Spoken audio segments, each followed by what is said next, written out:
Hello, welcome to Me and My Golf TV. I'm Piers Ward. And I'm Andy Proudman. I'm here with European Tour player. And I'm Graham Storm, and this is my swing analysis. It's been a long day. Hello, welcome to Me and My Golf TV. I'm Piers Ward. And I'm Andy Proudman, and we're here today with European Tour player. I'm Graham Storm, and this is my swing analysis. Well answered. Well answered. Easy for you to say.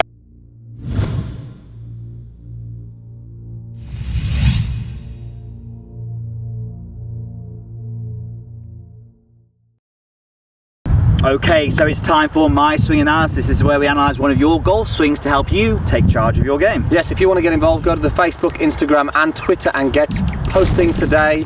Enter the competition. It could be you who we analyse. Absolutely, use the hashtag My Swing Analysis. Now, we're not at the Asprey. We're actually on the 9th fairway at Gleneagles on the Centenary course where they played the Ryder Cup last year. And we're actually on a trip at the moment, aren't we? A tour with golfbreaks.com. We've been playing some amazing golf courses. We were at the Fairmont playing the Torrance and the Kissox course on the Tuesday on the first day. Yesterday we were playing Kingsbarns and Carnoustie. Some great golf courses. And today we've played Gleneagles. So we played some fantastic golf courses. They've somehow allowed us onto their PGA Centenary Ryder Cup golf course to allow us to do our YouTube videos. So thank you so much for that, and golfbreaks.com obviously.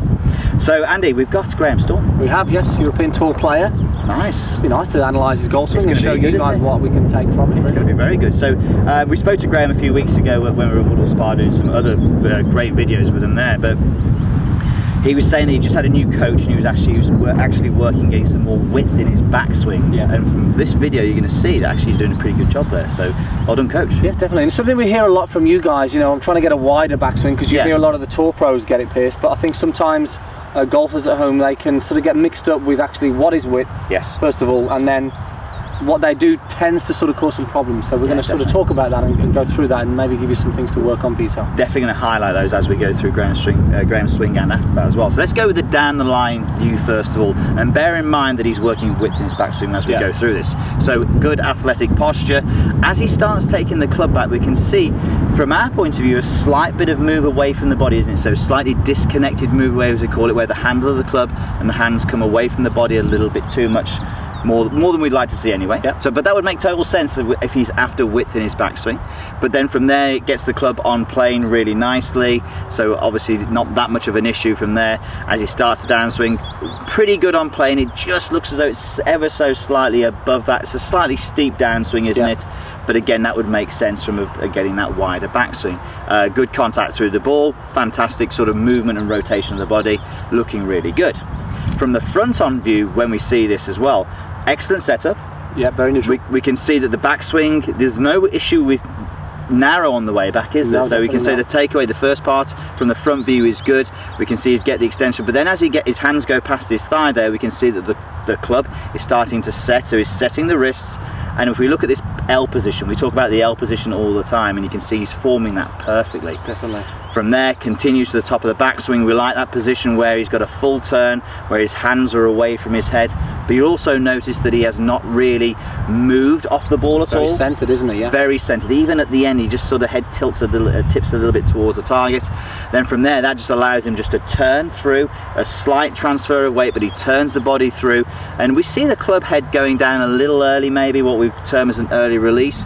But because Graham is very centered over the golf ball, it's not a major issue. You can see he's hitting a divot here, and it's a good shot. So if you're early releasing and you hit a divot, but it's a good shot, then obviously there's not really an issue there. Great for an iron swing, that is, to stay a little bit more centered if you want to strike that golf ball solid. Definitely. So let's first of all talk about what Graham's coach is trying to get with him in his backswing, shall we? Talk about the width in the backswing. Width. Okay, so let's talk about what width is then, Pierce. And really, width is sort of maintaining the distance from your hand to your lead shoulder, because this is what width is all about. So I mean, it's very important, sorry, the hand, isn't it? I mean, a lot of people get this a little bit mixed up. So again, it's maintaining this as we go into the backswing and creating that width from, as we said, from the hand to the shoulder. Now we see a lot of people, Piers, and the golfers that we coach, we get very narrow, and this you can see here, I've bent the left arm there.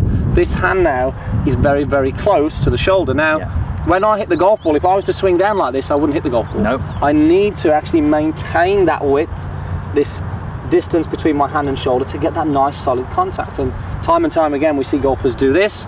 We don't want that. So I think we know that Graham's trying to get a little wider on the way back. Yeah. It looks pretty good to us at the moment, so he's doing a good job.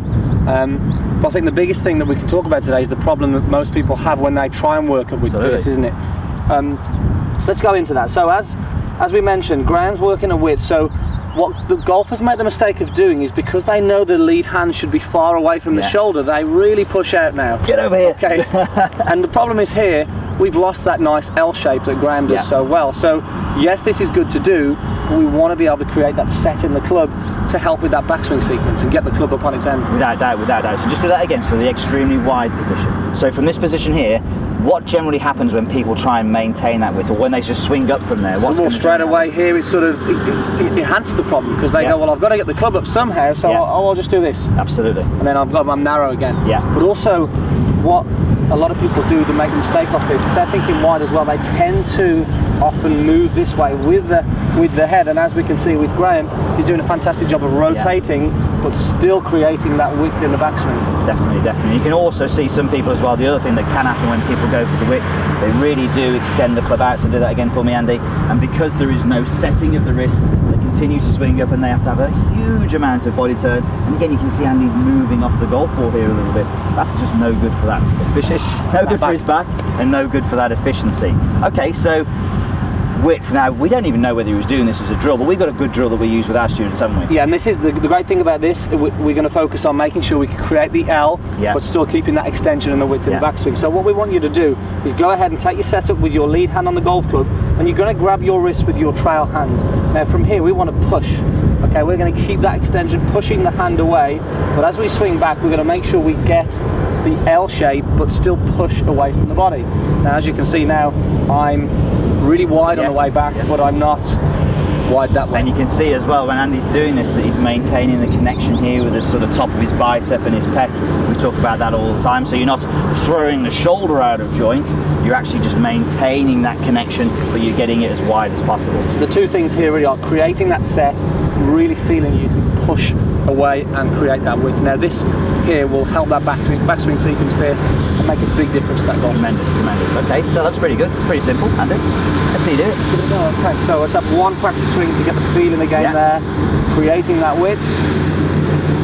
Oh, feels good, that does. So nice fairway, bringing back memories of the Ryder Cup.